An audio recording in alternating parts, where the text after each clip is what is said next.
Hallelujah. This is 2 minutes in the Olive Garden. Our text for today, Exodus chapter 34, verse 27 and 28.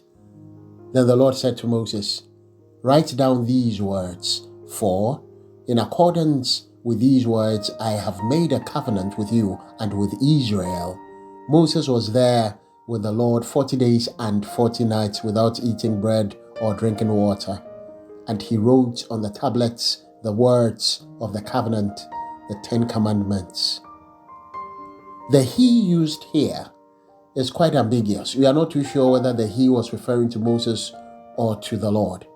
Remember that the first time Moses went up the mountain for the covenant law, the Lord himself chiseled out the stones and wrote on them.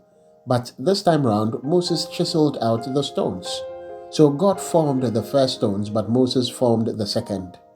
It is when we get to Deuteronomy chapter 10 verse 4 that we get to see that Moses chiseled out the stones. Yet God still wrote the words of the covenant law with his hand on the stones that Moses had carved. But that was the beginning of the unsuccessful nature of the law.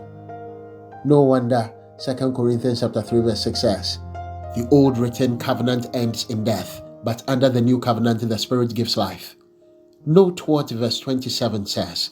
God said he had made a covenant with Moses and with Israel. So despite the fact that God had a covenant with Israel, he had another special covenant with Moses alone. That's interesting. Do you have a personal covenant with the Lord? If you do, how well do you honor it? The Lord give you grace to be a faithful covenant keeper. The shalom of Yahweh be upon you.